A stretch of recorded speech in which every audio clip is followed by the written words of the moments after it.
over there? No. Are there any other weapons? Yeah, I think it was a 9. Who had the 9? I was in the van. Okay.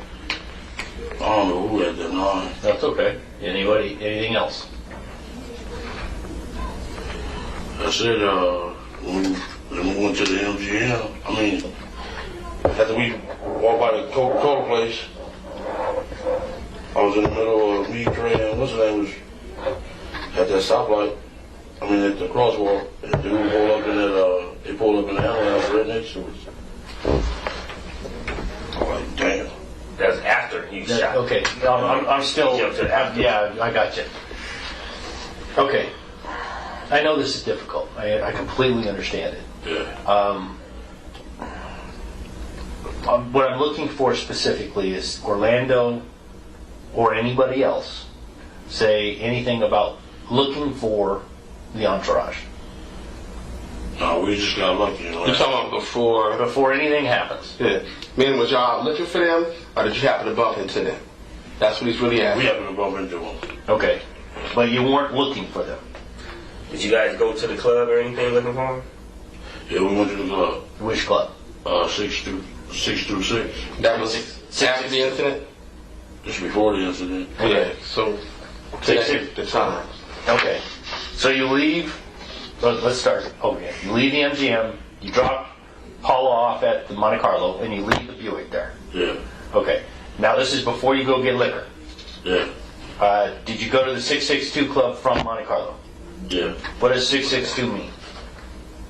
I think blood on area. Mob, whatever. Mob? Yeah. If you dial a phone, Yeah. comes out as mob? Okay. With your bloods? With your blood. Yeah. After that, we just went to the store and got the liquor, and we happened to run into the. Okay. Okay, he'll go back to that. Yeah. When you went to the 662 Club, did you see anything? Did you go inside? No. Okay. Did you see anything? What were you looking for at the 662 Club? We were saying it wasn't there. Who? The mob. The mob dudes, Death Row. Death Row. Meaning who? The dudes that beat up Rondo. Okay. Specifically, who? Suge. Suge Knight and Suge. Suge. You wanted to show it. Okay. Understood. All right. So you go to the 662 Club. Suge's not there. Or that you can see. He's not there. Did you send anybody inside to look for Suge? No. No. You just went up and saw that his vehicles weren't there, or did you ask if he was there? How did you determine he was not there? There you go. Their vehicles weren't there. Their vehicles were not there. Okay. So, were you going to wait at the 662 Club for Suge to show up? No. That would be too dangerous. Okay. So, you leave the 662 Club and you decide you're going to go get some liquor. Yeah. And you go find the liquor store at Maryland Parkway in Flamingo. Yeah. And the liquor store there. The liquor store on the corner there. Yeah. Yeah. Okay. All right. So you pick up some booze. Yeah. And you talk while you're getting the liquor. Is there any discussion at that place? I just got into the camp like Orlando and boned out. Okay, I'm looking for discussion. Any discussion about, are you going to go back to the 662 Club? No, we just going back to the room to go smoke and drink, you know. Okay. The lady was like, man, my arm feel broke. Okay. Yeah. He was like, I need to go to the doctor. Okay. So you jumped into the Cadillac with Lane. Yeah.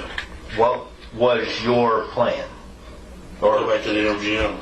To go back I mean, to not the MGM, but the Monte Carlo. Monte Carlo. Okay. You went to the 662 Club to find Suge. Was there any discussion by anybody about what you would do with Suge if you found Suge? No. The car I was in was scared. The van you were in was scared? Yeah. You didn't want to really get down like that. Yeah. What about Baby Lane and the Cadillac? They had a gun, right? Yeah. They had just gotten a gun from Zip. Yeah. What was your understanding would happen if they saw Suge? Well, I mean, he's asking you really a Was specific... they saying Suge? Okay, listen to me. Okay. He's asking you a specific question. Was there first any conversation with regards to what was going to happen to anybody? Did you say or anybody say, well, we going to kill him when you see him? Any of that kind of stuff. Was there a conversation? This is what we going to do? Any of that? That's what he's really asking you. Yeah. No, I just said when I got out the car with him, I was like, oh, they had like some busters over there scared to death. The ones in who? Yeah. In the van. Yeah. Okay. Was the ones in the Cadillac, were they scared? No. Okay. That's right. Was there, without conversation, was there any understanding? Did you understand that if the guys in the Cadillac saw Suge, something was going to happen? Well, it can't be understanding about conversation. But he's saying in your mind, he's trying to get inside of your head and ask you, in your mind, did you think that somebody was going to kill Suge? No. No, not kill him or light him up. Anything. Shoot at him. Any kind of physical thing. Was that what you was thinking? No, I wasn't thinking that. We was going to go to get eyes. Okay. Yeah. Fine. That's good. So what you're really saying is that you guys ran into them inadvertently. Yeah. And accident. although you went over to 662, if something might have happened with goddamn, but when you left there, It was like, yeah, we done with that. The land was like, man, my arm feel broke. Okay. Okay. Understood. Different focus. Yeah. Okay. Our mindset was different. Okay. Once we left that liquor store. Your intent at that point was drink some, get a little high, and forget about it. Eat some pussy, basically. I can deal with that. All right, so you're heading. We got lucky and ran into him. You're going west on Flamingo. We ran into him. Yeah. You're going west on Flamingo towards the boulevard, and you see the entourage going eastbound on Flamingo from the boulevard. Yeah. And the first car in the row is that BMW. Yeah. And you're in the Cadillac at this point. Yeah. Dre has the gun at this point. Yeah. Okay. Now, picture yourself, you're going westbound, you see them going eastbound. Does somebody in the car say something? To themselves? Anybody. I don't care. We just there they go. There they go. Okay. Yeah. And does anybody say, turn around? No, he just busted you. Who's driving again? Oh, Terry Brown. T-Brown. He turns a U-turn. What happens then? Does anybody say anything? No, Lando just got Dre like scared and he just got the gun and got it popping. How do you know that Dre was scared? He didn't do nothing. Did he say anything? No. Did he point the gun? No. He say, I don't want to do it, or he just... Lando just said, give it to me. He snatched the gun from his hand, right? Yeah. Dre never said a word. Never said a word. Just kind of walked up. Yeah. Okay. And Orlando. So I think, Dre ain't as bad as Lando was because he got beat up on him. Right. Yeah. Okay. But there's no conversation. Orlando says, just give me the gun. Yeah. Takes the gun from him. He's popping. Gets to shoot. Yeah. Okay. So were you guys already on the side of him when he took the gun and he started popping? Yeah. We already on the side. Like immediately at that point. It's like... At the point. Yeah. Yeah. He got Bam. He didn't hesitate. He grabbed him. How much longer is there left in the recording? There's about 30 minutes, so you want to take a lunch break. We'll finish the 30 call witness that we won't get through today. That works. We'll take our lunch break now. The food has been delivered. I don't want it to get too cold. So at this time, we will recess. During this recess, you're admonished not to talk, converse amongst yourselves, or with anyone else on any subject connected to the trial, or read, watch, or listen to any report or commentary on the trial of any person connected to this case by any medium of information, including without limitation, newspaper, television, internet, and radio, or form or express any opinion on any subject connected with the trial until the case is submitted to you. We'll have you guys back here at 1:30. Please rise for the jury.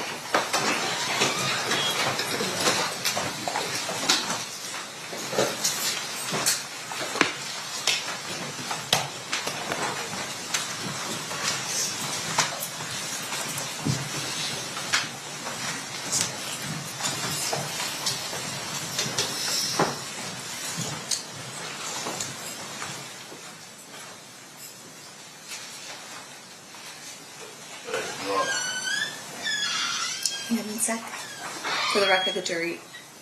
Maybe it's accident? Okay, yes. What's up? They keep giving out my address. They broke in my house. vandalized my house, vandalized my wife's car, you know what I'm saying? Because they keep giving out our address. Now they gave out my sister's address. This stuff is wrong. I've heard it's going on both ways, that there's concerns both ways. They're wrong. I've admonished them to talk to their witnesses and anyone they can communicate about these issues, okay? So your attorney let me know what's going on. I get beat up by the cops. The guy attacked me in here, sent me to prison. This is just wrong, and it's mostly this guy. For the record, you're pointing at Mr. Goodjob. Yeah, for the record, I think he's indicating he's upset I'm prosecuting him for murder. No, I'm not upset because you're endangering my family's life. Okay. State, again, like we talked about at the bench, you're going to stay in communication with your witnesses about not doing any of that. Goes both ways. Mr. Sanft, you'll talk to your client about not communicating with witnesses as well. Yes, ma'am. Okay, perfect. We'll be in recess. Thanks, everybody.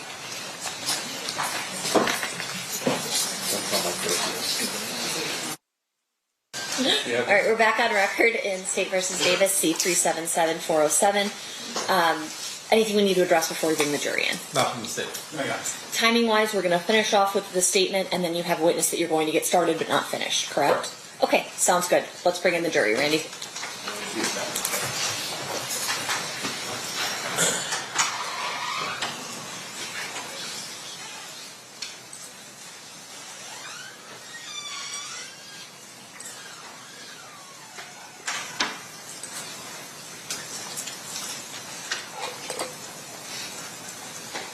Not ready? They're lining up right now. Okay. Did the courthouse turn off the AC thing, or? It's a little warm in here.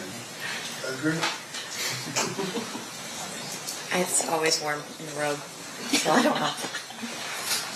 So County failed to pay the power bill. I think that's why.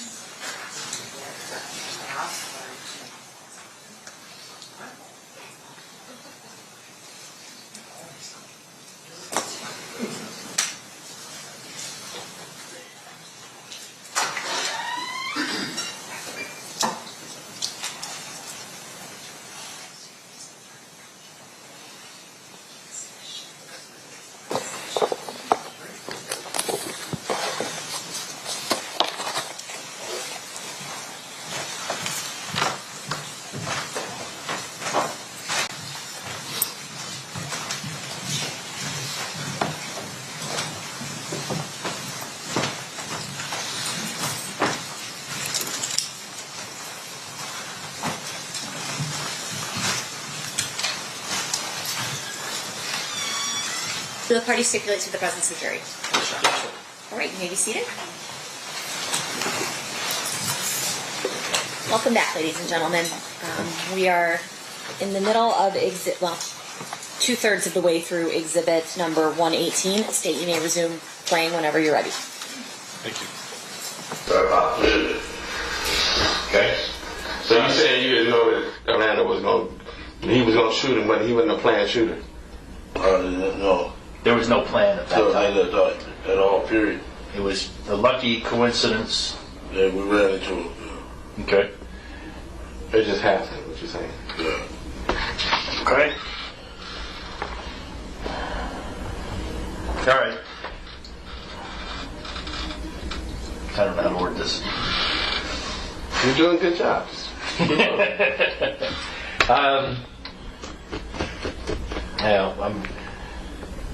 Okay, so he does the shooting, you turn, the girls start to follow you, Orlando puts another round off, the girls decide not to follow you, Yeah.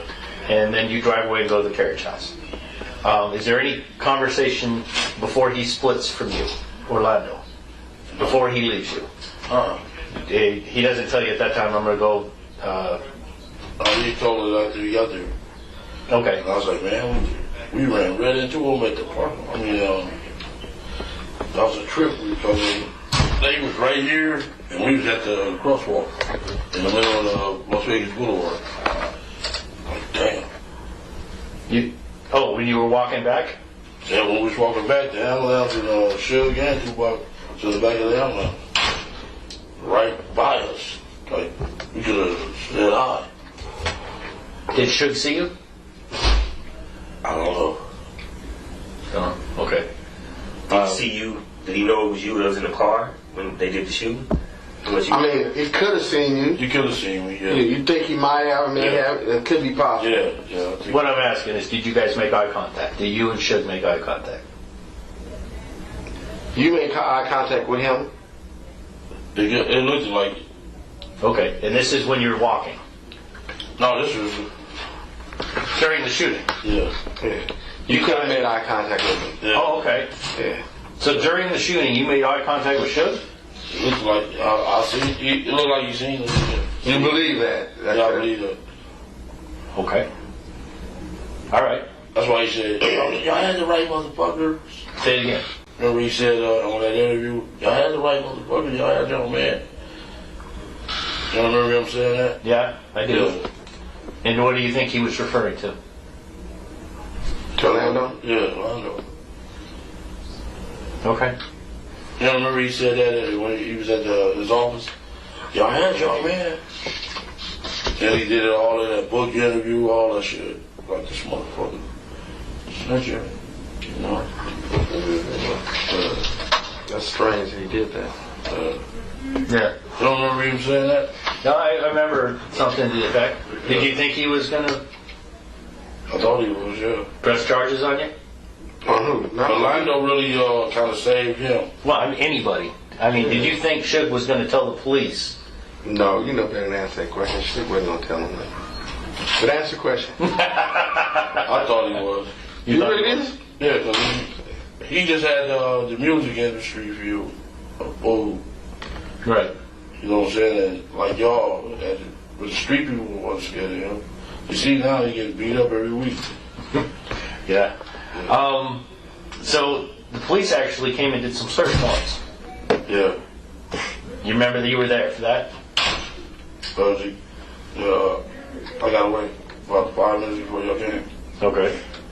And they got into the houses on Burris, Yeah. as well as quite a few other places. Yeah. They actually took quite a few guns. Yeah. Yeah. They didn't get the right gun. You know. Do you have any idea now where that gun might have gone? No idea. Never heard anything about it. What did I know? Never say anything about it. Who went back and got the Cadillac? T. Brown drove it on. So T. Brown would have had the gun at some point. Not that I can recall. You didn't hear anything about that. Nobody never discussed what a gun is. Never. Okay. Tell them why that happened, because what was your mindset? What's that? Why wouldn't you not discuss the gun?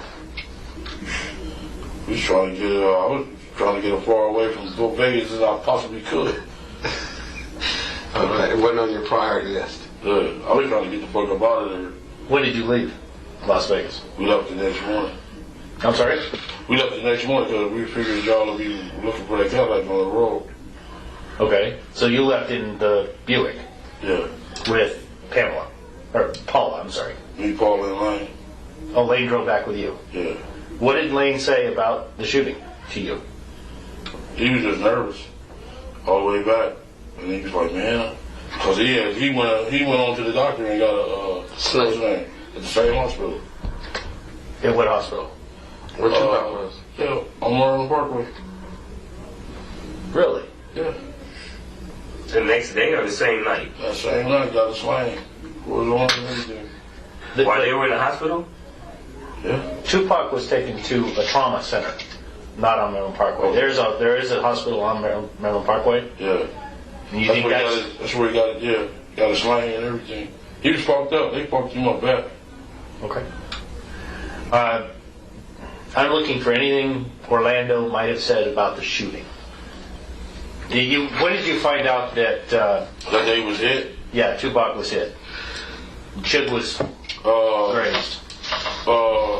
Corey had came from the MGM and said, everybody talking about Tupac is shot. What did Orlando feel about that? What, did you say anything? No. Yeah, there you go. Yeah, he didn't say nothing. You didn't say anything? Yeah, no, we was already scared of Corey because they was saying They wasn't saying that in front of court anyway. Yeah. Yeah, Jack. Smith Jack. Yeah, we was kind of scared of him, so we Okay. didn't really mention nothing around him. Okay. But Now, go ahead. he got wind. Who got? When Corey Diddy found out, shit. Tell me. You lost me. Go ahead. I said Corey, when he found out what happened and shit, he got to tell everybody. Well, he found out what he thought happened because he wasn't there, right? Yeah. Okay. Yeah. So the van, we'll get back to that real quick, but the van, it didn't catch up to you guys at all, and it wasn't even nowhere near the shooting at that time? They They didn't ever know we had did it. none of those guys. None of them guys. So you didn't even tell them you did it? How about when you get back to Compton? Did you tell everybody that? I didn't tell nobody. Okay. He asked you two questions. It's not on purpose. Okay, but just listen carefully to his question. His first question was... Did I tell anybody? Yes. Never. Okay. First time I even mentioned it to anybody was when I told him. That was my deeper secret. Your lawyer didn't even know, right? I understand. Chief, your lawyer didn't even know, right? Okay. And all the little dudes be on the internet, we killed Tupac. And you cannot be doing that. You know what I'm saying? Stupid motherfuckers. Murder is never over. Keith, is he asking you a question? No. Right now. Quit rambling. Just let him ask you a question so we can go. The Burris crew, Yeah. South Side Crips. When you got back into Compton, did you have a meeting with your crew? Not with our crew. We gave after all that shooting, we gave a meeting then. All the killings? All the shooting, yeah. What did the meeting consist of then? What'd you say? What did the meeting? What happened at that meeting?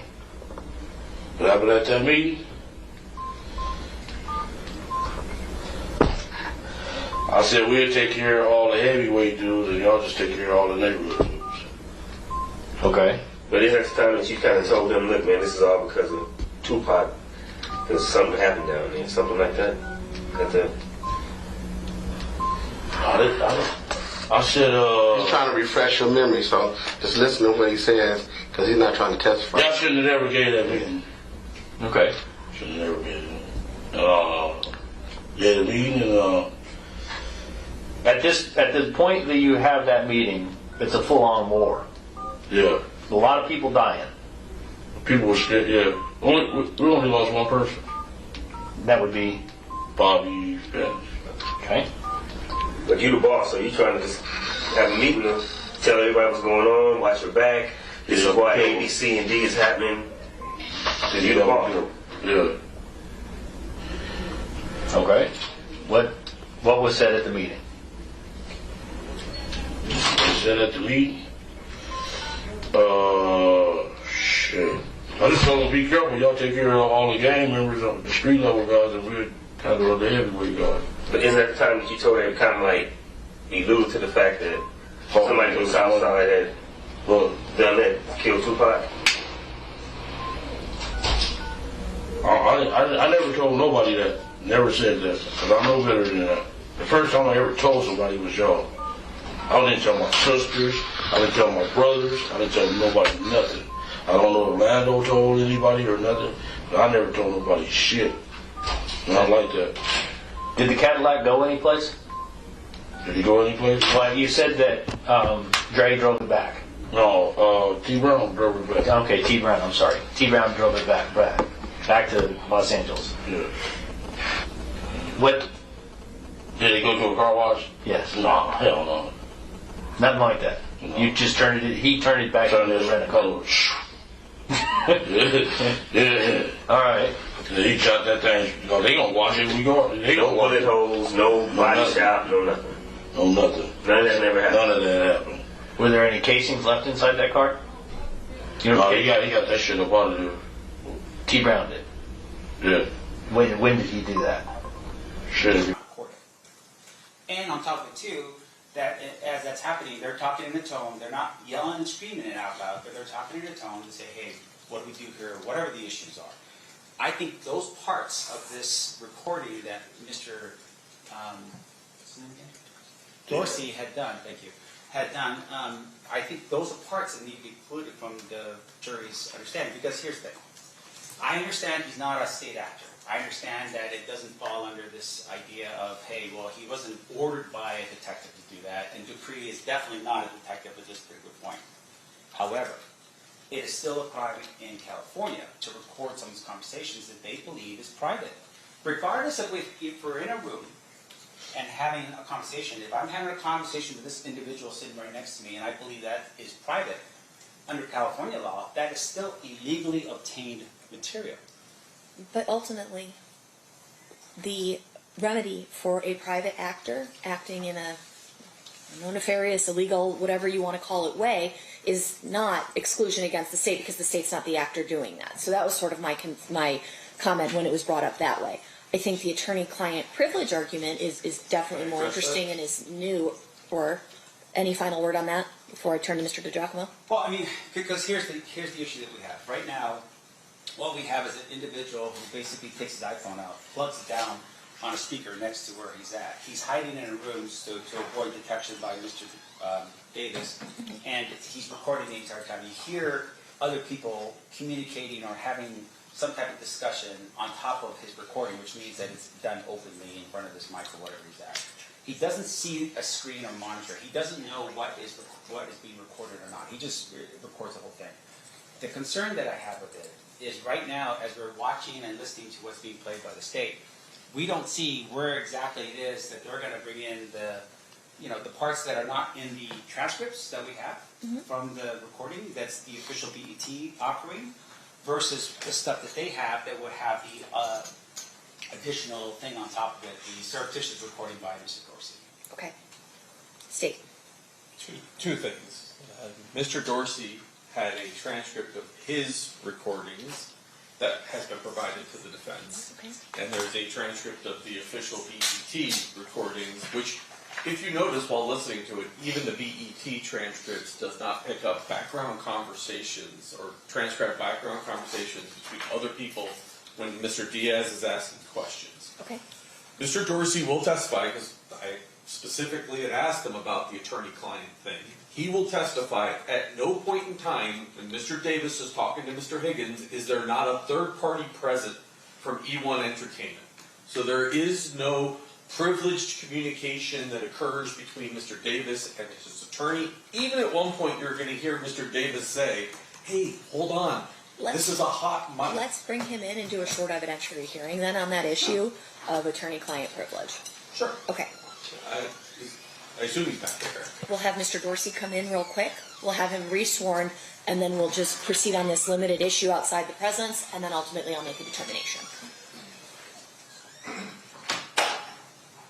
I understand it's your proffer, but that's what he's going to say, but I'd rather have it fleshed out. That's fine. Oh.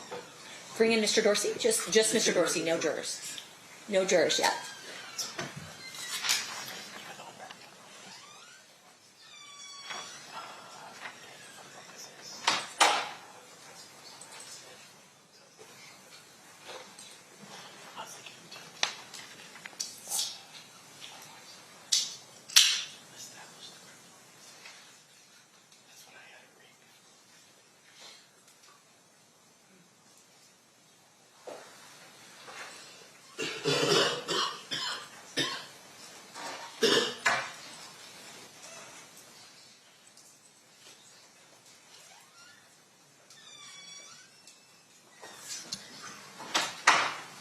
Okay, Mr. Dorsey, we're going to have you sworn real quick.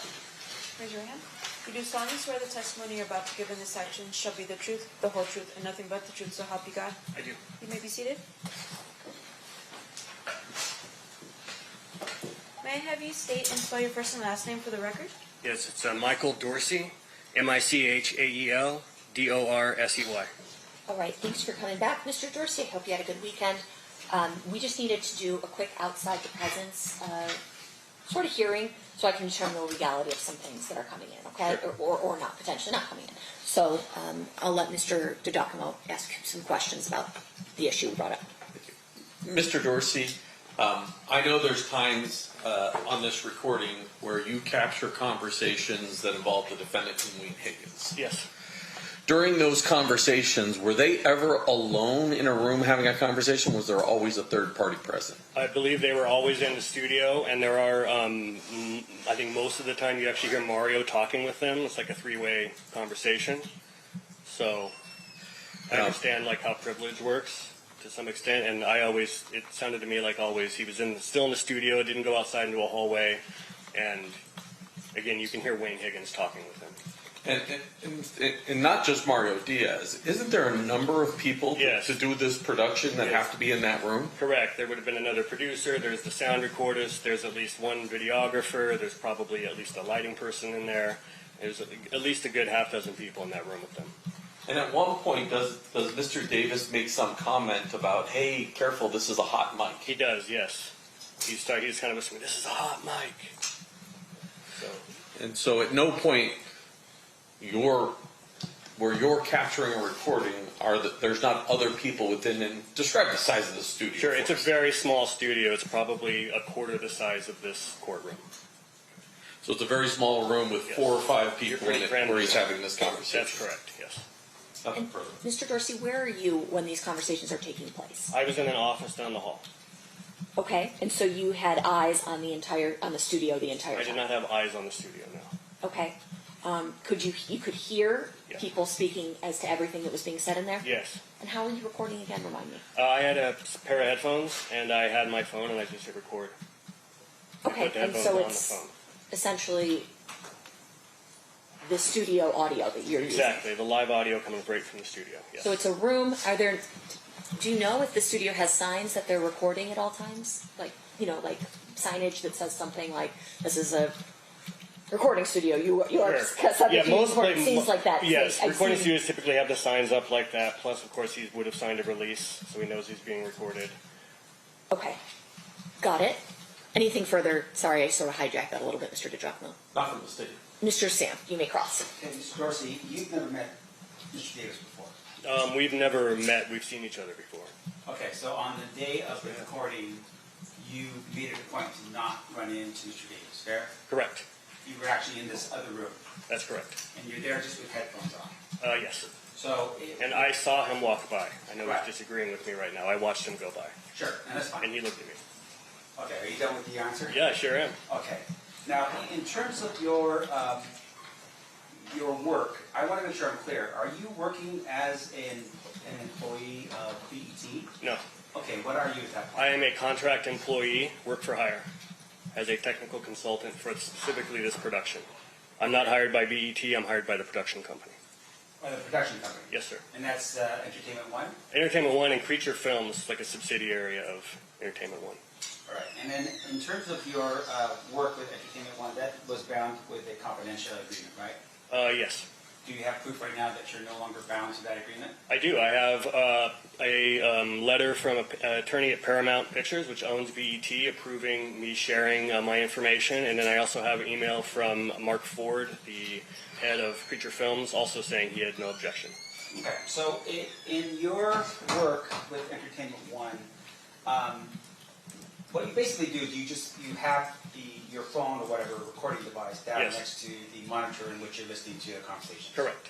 You cannot tell us who's where in your recording, correct? Correct. You just hear noises, right? That's right. Now, in terms of the actual recording itself, as the individuals sitting there, are they sitting with mics on their lapels as they're sitting there being interviewed by that person? What you mean, the person conducting the interview, is he wearing a mic? Is he wearing a mic, and is the person that he's interviewing wearing a mic? I don't know if the Mario Diaz, for example, is conducting the interview. I don't know if he was wearing a lapel mic, but there would be 2 mics in the room minimum. There would be a lapel mic on Keefe, and then there would be a shotgun mic over him that is kind of capturing everything else in the room. Right. And so, in terms of what you're recording, you don't know, for instance, if the cameras are on and off because you're actually just listening to sound. That's correct. And in terms of the interview, you understand that Duane Higgins was in the room as well as Yes. Mr. Davis. Yes, he was there for the entire first interview, and then he was like 10 minutes late to the second interview. All right. Now, before we were listening to this, are there any moments at all where Mr. Davis is talking loudly during what you would think would be a private conversation? Loudly. He's just using a normal indoor voice is what I would say. Okay, and then when you say that there was this statement that this is a hot mic, Yes. fair to say that that was a reminder to whoever he's talking to that, hey, this should be kept private. Correct. All right. Yeah. So there were times where there was an understanding, or at least an idea that what they were going to have a conversation about. There was one time, that was the only time. Now, after you had recorded what you did in this Yes. case, which is the entire thing, Correct. you never had his permission to record all of it, right? I didn't need his permission. Why? Because he's there to be recorded. He's got mics on him. He has lights and a camera pointed at him. He's in a production studio. I'm officially hired on as a crew member. I'm allowed to do whatever I want. No. And- Let's back up here to make sure I'm clear. Sure. You're a crew member, but you don't own the rights to the production itself, right? Correct. And you don't own the rights in terms of what the camera angles are or anything along those lines. That's correct. I could Now- not put this on YouTube and profit from it. Okay, well, back up here again. I want to make sure I'm clear. Did you take that audio recording that you made and give it to either Entertainment One or any of the subsidiaries in this case? No, Okay, so you basically took something that you didn't have permission to take. that's not true. Okay, well, back up here. Tell me who you got permission from. I didn't need permission. Do you understand? There's no permission needed for that. I'm there to do it. I made the recording because he showed up for the first interview, not ready for his interview to be conducted. So I knew it was going to be broken up into 2 days. So I said, I'm going to make a recording of this so that I can make sure we ask the correct follow-up questions when we come back. That's the only reason I made this recording. But you're not the contract person. You don't have a contract with I them. apologize. We're way afield of the issue that the court needs to rule upon, and this sounds like cross-examination for a jury. Oh, I'll get back into it, Jerry. I'm just saying as of right now, Judge, we have a problem because... Thank you. And just to make sure I'm clear, you take that recording and that's the recording that you're now publishing here for this jury, right? Publishing, no. Playing for the jury, yes. Publishing suggests publicly. I'm not putting this out to the public. That was a legal terminology, Okay. but you're playing that for the jury now, Yes, right? sir. I have no further questions. Anything further, State? Top of the state. All right. In general, the attorney-client privilege under 49.095 is broken when you speak in front of a third party who's unrelated to the legal team. Here, it appears as though Mario Dorsey and there others were potentially present for the conversations. Additionally, the setting of the interview itself does not lend itself to a belief that the conversations would be privileged and or private. It's a recording studio. The purpose is there to be recorded. A release is signed so that the person can be recorded. The entire room is microphoned up. Additionally, there are microphones on the people participating in the interview.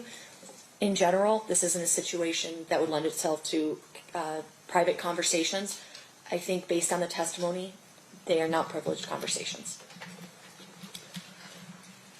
Circling back to the issue regarding the instruction to the jury, Mr. Sanft, is there anything?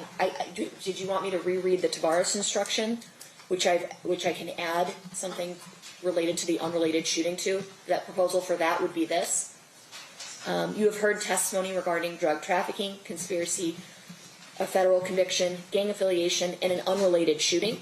Judge, that's not an unrelated shooting. In 2015, he lets the cops come in his house and they find a gun and I think some drugs, and that's what he goes to prison on in 2015. The shooting he's talking about is his teenage shooting that's written about in his book.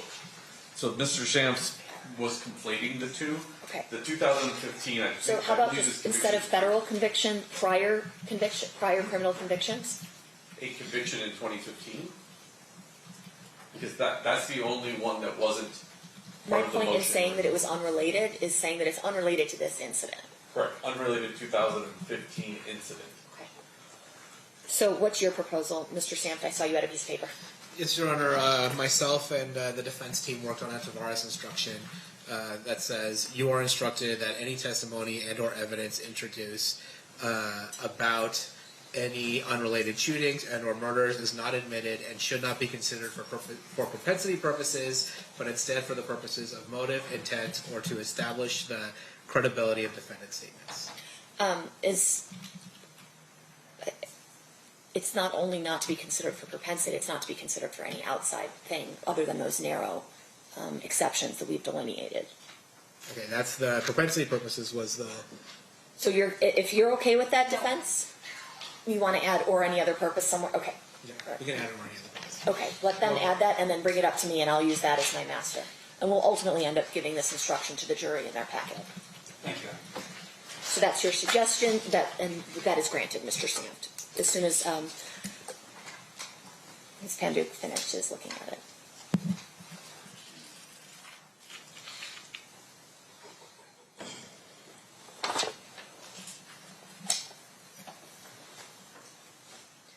Almost there, Mr. Dorsey. Great.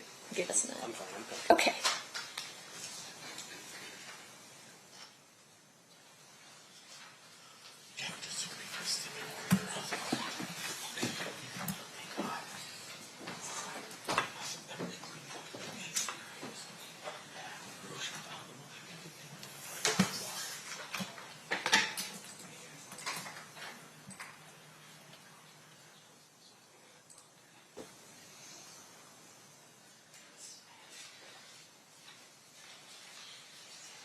Any testimony and or evidence introduced about too many? About take the two out. Yeah. Any unrelated shootings and murders is not admitted and should not be considered by you for propensity other purposes except for the purposes of motive intent to establish the credibility of defendant's statements. Yeah.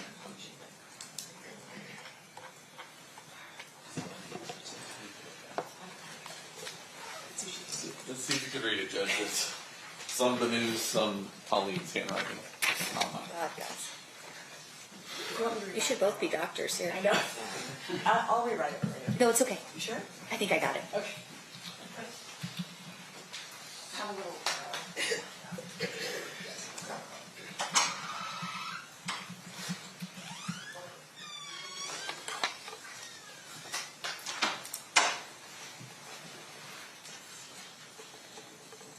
Okay, so this is what I'm going to read. Tell me if there's an objection. You are instructed that any testimony and or evidence introduced about any unrelated shootings and or murders is not admitted and should not be considered by you for propensity or any other purpose. It is admitted only for the purposes of motive, intent, or to establish the credibility of defendant's statements. Any objection? No. Perfect. All right, I can read it. So as soon as we bring the jury in, I'll apologize for being a little bit late, my fault, and then I will read them the limiting instruction and we'll get going. Should we leave Mr. Dorsey on the stand? Yeah, I think so. Okay. All right, so as soon as that jury's ready to go, we'll go.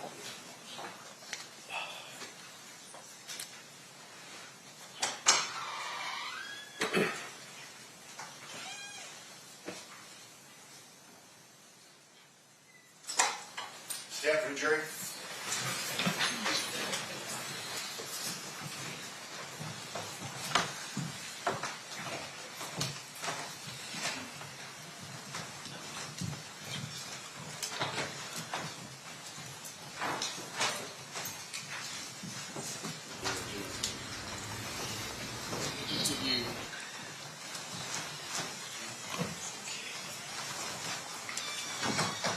Did the party stipulate to the presence of the jury? Yes, sir. You may be seated. All right, welcome back, ladies and gentlemen. I hope you had a good weekend. I apologize for the delay. We had a legal issue that I did need to decide before we brought you in, so I do appreciate your patience in that matter. There's a limiting instruction that I need to read to you, and then we're going to resume with Mr. Dorsey's testimony. You are instructed that any testimony and or evidence introduced about any unrelated shootings and or murders is not admitted and should not be considered by you for propensity or any other purposes. It is admitted only for the purpose of motive, intent, or to establish the credibility of defendant's statements. All right, Mr. DiGiacomo, Mr. Dorsey has already been sworn, and so you may proceed. Thank you. Mr. Dorsey, in that first portion, the first 35-17, we're about to get back to it. Let me ask you this. After 2019, did you become aware that Mr. Davis published a book? Yes, Did you read the book? I did. Were there historical facts he provided you in 2017 that were included within that book? Yes, there were biographical facts from his childhood. They were in both. And do you recall what those various biographical I do. background, if you could tell the ladies and gentlemen? Sure. One of the stories was how his first time hanging out with the Crips when he was 9 years old, and he was shooting dice, and his dad drove by and saw him and ended up, punishing him for that. He talked about playing Pop Warner football with Suge Knight, and not just that, but also he talked about going to Suge's house after they would win for parties in their backyard, like pool parties. He talked about a baseball coach at the Compton College who was dealing drugs. I think Keefe was like in middle schooler, and he started running as kind of a courier for that guy. It was his first introduction to the drug game. He talked about being in the Upward Bound program at UCLA, and there may have been one other detail in there, but all details that I've only ever heard in that interview and read in his book. So I conclude that the author could have only gotten those from him. All right, Judge, I'm going to do a little bit to fast forward this to 35:17, I think we were at. And we put on record. We put on record when you paused it. Did you write that down? It was 35:17 was where we paused Okay. it. And so I'm trying to get there. This program doesn't make it real easy to just jump that far. Sounds good. Nope, went a little too far. Hey, you don't think?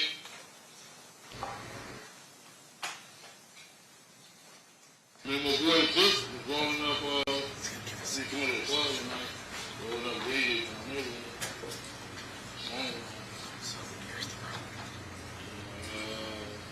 I guess they was.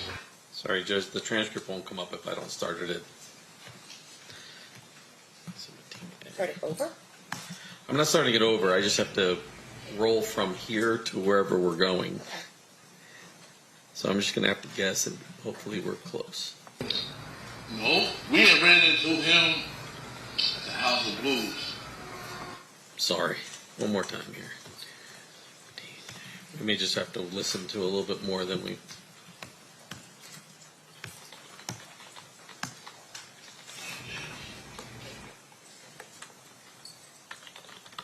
Just that night, seemed like dude stuck his head up our ass on him.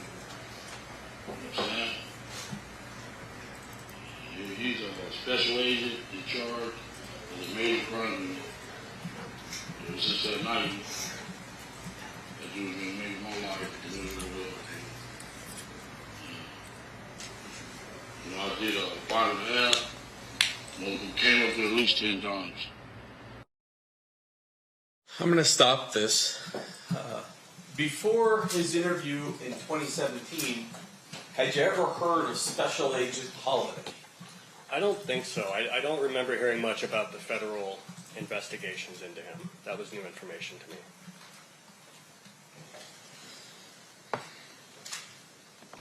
Told the warden, you got up here, he's a serial killer. Like, oh, fuck. You know what I'm saying? Kill them rappers. Like, how did it, like, evolve? Like, you guys were cool, and then you hung out a lot together? When these people come to California, usually we meet up and have fun. I was a baller, I had to deal with him. In fact, I was doing better than him back then. You know? Shit, have fun, man. Did he ever talk about Suge? Did he ever talk about getting scared? You fucked up. Is that? I said, did he ever talk about Suge? Did he ever talk about being scared and like, you know, all the bullshit, go back and forth, the East Coast, West Coast shit?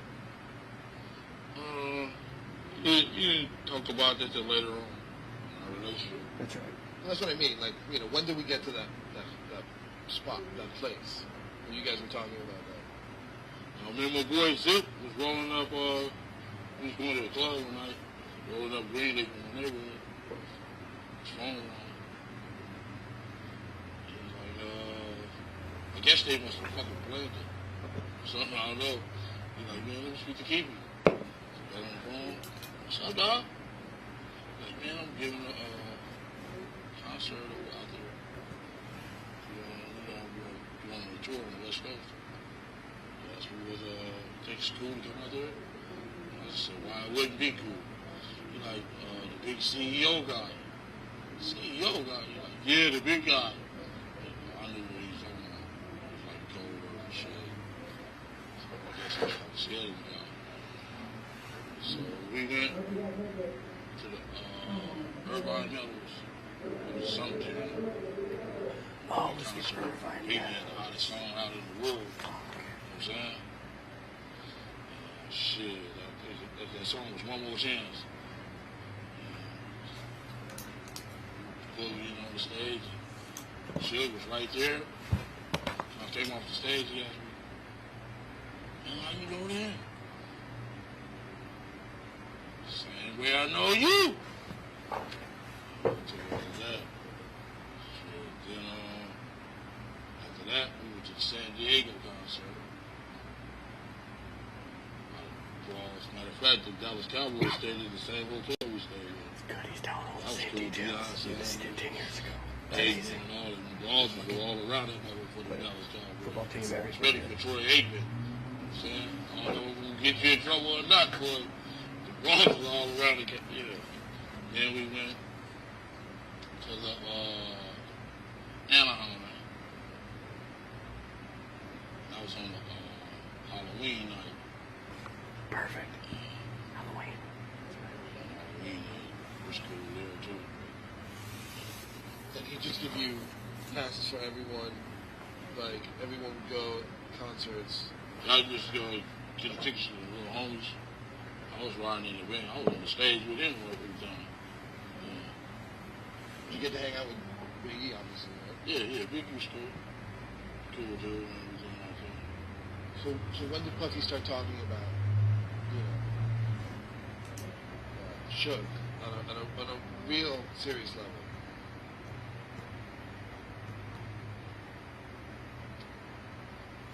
You was back there?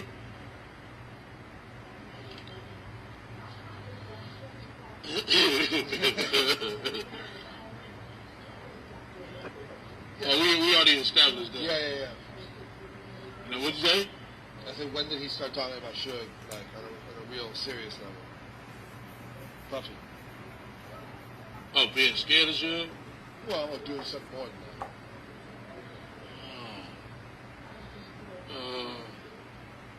I ain't really comfortable talking about that right now. When you see me in that suit, you got me, all right? Okay. I've been thought that out. Okay. So let's take a break. You can go smoke. Can you be back here in 10 minutes? I want to get more before the 2 o'clock. Yeah, no. Yeah. Yeah, you got to give me to my wife. Because she did take me back. You know, I might have not been here. What do you mean? Do you want me to? I said I might have not been here. Oh, of course, yeah. But she's My not down. birthday She's trip. not down there with you, right? She's in the hotel. Yes. Oh, okay. I thought you meant like. Well, I got to take care of her. Yeah, of course. Well, he left me for dead. After lunch, we'll do a little more, and then you're done. Okay. All right. I'm going to smoke with you. Yeah, cool.